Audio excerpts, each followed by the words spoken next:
Assalamualaikum warahmatullahi wabarakatuh. Hai teman-teman, perkenalkan nama saya Angelina Andri dari Politeknik Negeri Padang, jurusan Teknologi Informasi, Prodi Teknologi Rekayasa Perangkat Lunak kelas 3B. Hari ini, saya akan menjelaskan tentang aplikasi nilai-nilai Pancasila dalam kehidupan sehari-hari dalam menghadapi COVID-19, dan juga tentang filsafat Pancasila dan identitas nasional. Baiklah, kita mulai saja videonya. Nah, teman-teman, aplikasi nilai-nilai Pancasila dalam kehidupan sehari-hari untuk menanggulangi COVID-19. Saat sekarang ini, kita semua diliburkan, mulai dari sekolah, pekerjaan, maupun yang ada di luar rumah, tidak dibolehkan untuk pergi keluar rumah, atau hashtag di rumah aja. Nah, maka dari itu, saya di sini akan menjelaskan apa saja sih yang perlu dilakukan untuk diri sendiri sebagai mahasiswa, sebagai anggota keluarga, dan sebagai masyarakat untuk menanggulangi COVID-19. Nah, langsung saja. Yang pertama itu diri sendiri. Kita harus mengingat bahwa ini semua yang diberikan oleh Tuhan Yang Maha Esa atau Tuhan Yang Maha Kuasa. Kita harus ikhlas, bertawakal, dan berdoa selalu.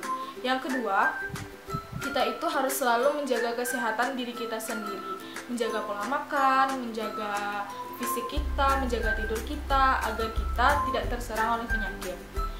Dan yang ketiga, yaitu menahan diri untuk tidak keluar rumah atau berada di keramaian terlebih dahulu.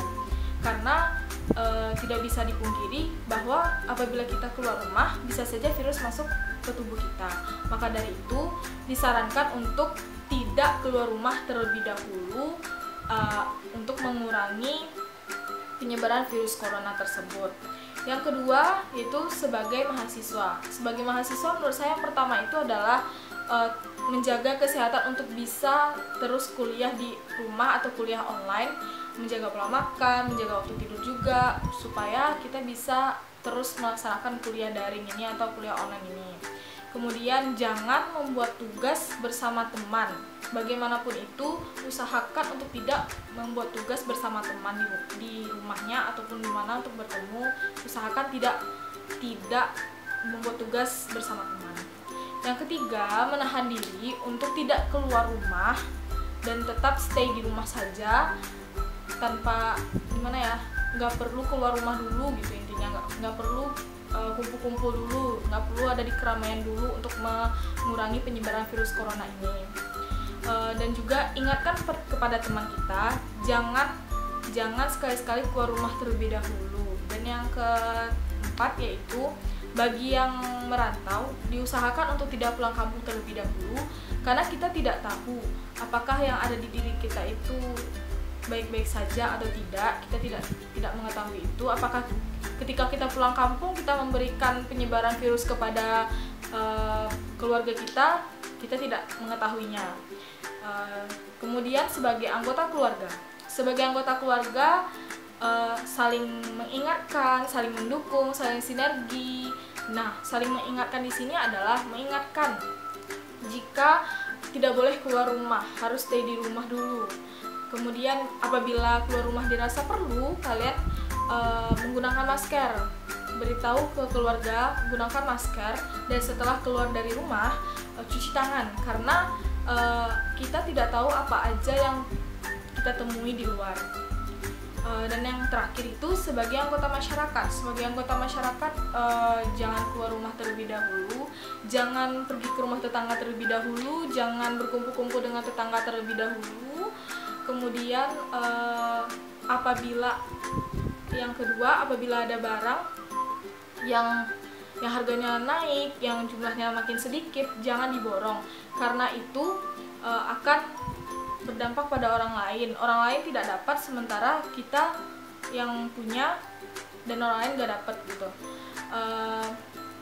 Terus hal-hal baik yang kita lakukan selama penyebaran virus corona. Yang pertama itu ya memang yang paling bener-benernya itu ya stay di rumah.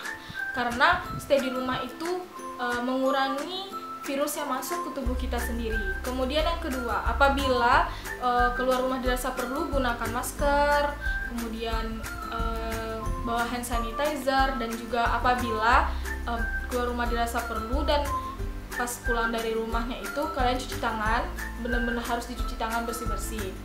Kemudian jaga kesehatan selalu apabila ada di rumah, jaga pola makan, jaga waktu tidur, dan lain sebagainya.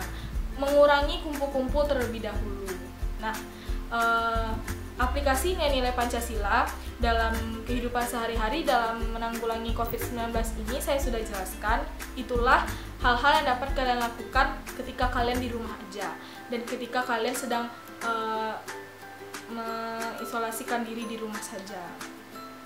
Baiklah, materi yang saya akan jelaskan selanjutnya yaitu tentang filsafat Pancasila. Yang pertama yaitu lingkup pengertian filsafat. Filsafat sebagai pandangan ilmu dan hidup. Ada 6 pengertian lain. Yang pertama yaitu filsafat sebagai suatu kebijaksanaan yang rasional dari segala sesuatu. Yang kedua, filsafat sebagai suatu sikap dan pandangan hidup. Yang ketiga yaitu filsafat sebagai suatu kelompok persoalan. Yang keempat, filsafat sebagai suatu kelompok teori dan sistem pemikiran. Yang kelima, filsafat sebagai suatu kelompok proses krisis dan sistematis dari segala pengetahuan manusia. Dan yang terakhir yaitu filsafat sebagai usaha untuk mendapatkan pandangan yang komprehensif. Pancasila sebagai sistem filsafat. Pancasila sebagai sistem filsafat itu terbagi menjadi 3, yaitu dasar ontologis, dasar epistemologis, dan dasar aksiologis. Dasar ontologis. Dasar ontologis pemikiran tentang negara, bangsa, masyarakat, dan manusia. Terbagi menjadi 4, yaitu esensi filsafat Pancasila. Yang kedua, esensi negara. Yang ketiga, subjek pendukung negara. Dan yang keempat adalah hubungan negara dengan warga negara. Yang kedua, dasar epistemologis.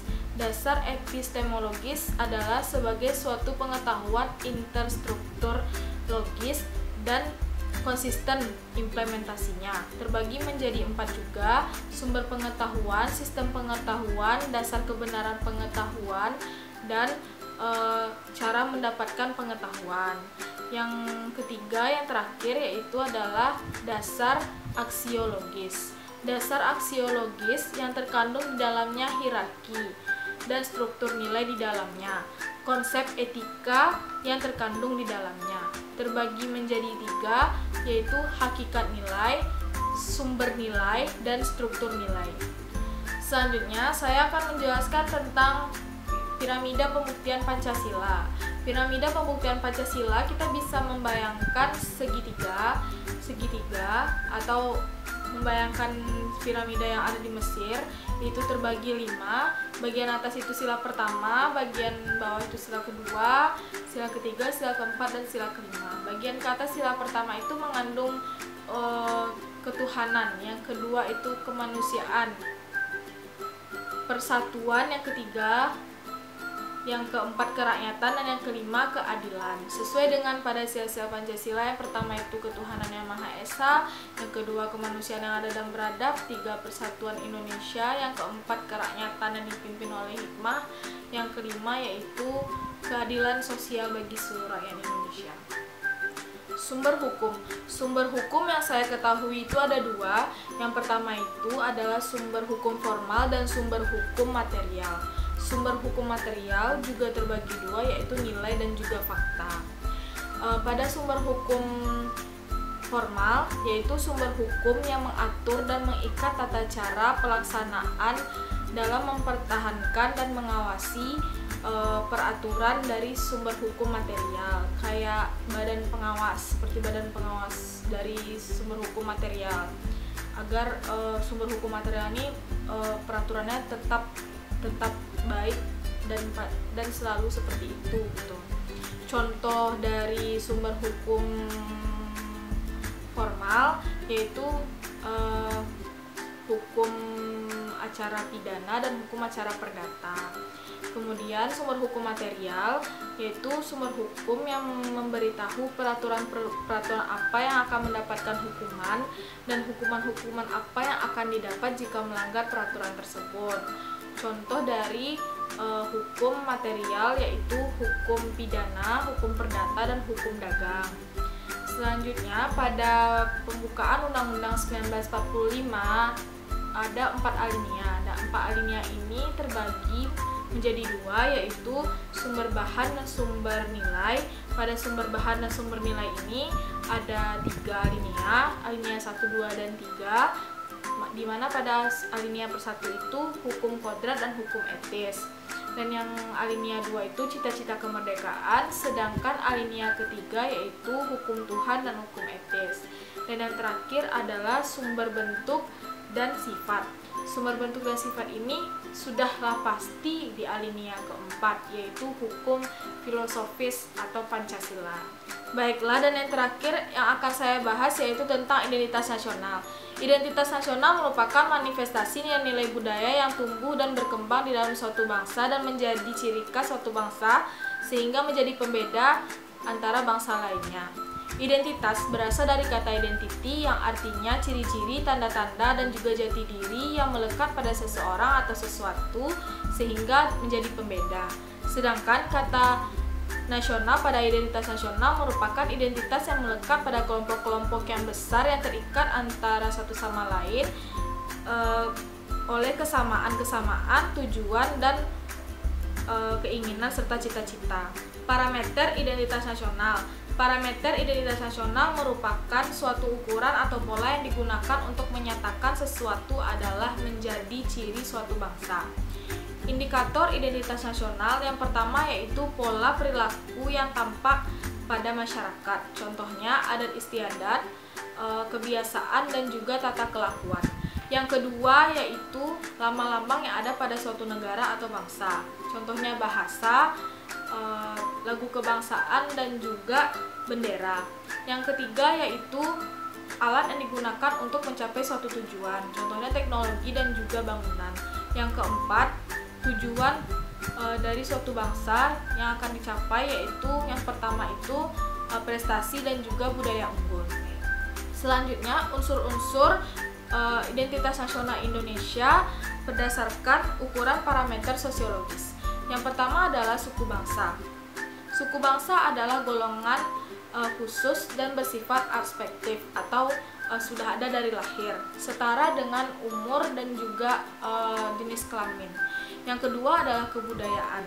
Kebudayaan menurut ilmu sosiologis berupa teknologi, kesenian, ilmu pengetahuan, dan adat istiadat. Dan kemudian yang ketiga yaitu bahasa.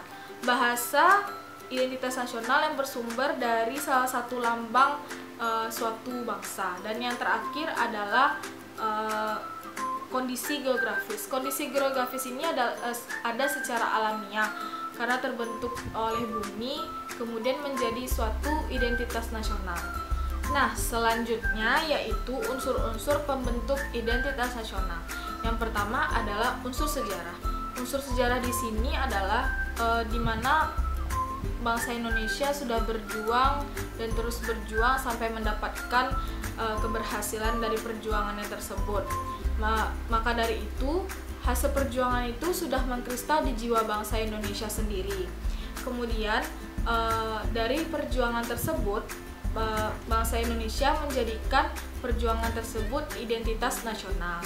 Kemudian yang kedua ada kebudayaan. Kebudayaan memiliki 3 unsur. Yang pertama adalah akal budi. Akal budi di sini adalah interaksi secara horizontal maupun vertikal. Secara horizontal itu artinya sesama atau setara umur. Sedangkan yang vertikal itu yaitu seperti staf dengan pimpinan dan anak dengan orang tuanya sendiri. Jadi di sini dijelaskan bahwa interaksi antara manusia baik dengan setara umurnya atau tidak setara umurnya atau di bawah umur atau di atas umurnya. Kemudian di sini ada peradaban.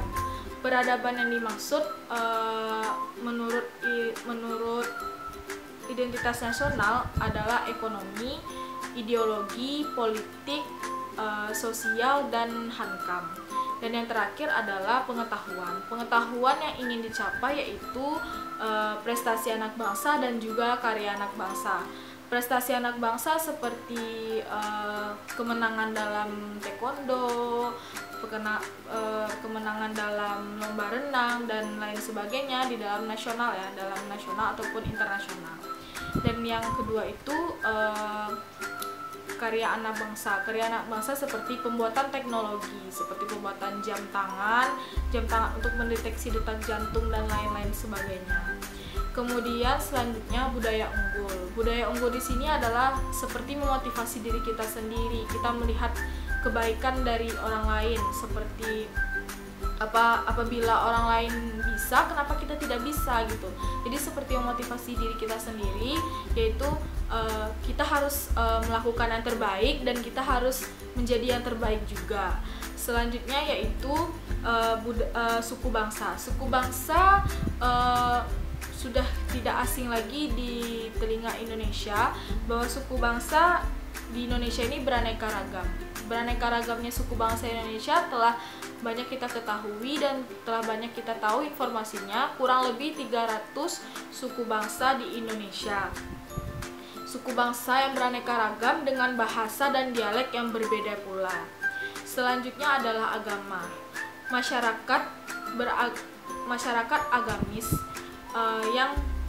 agamis yang memiliki hubungan antar umat seagama dan umat beragama yang rukun.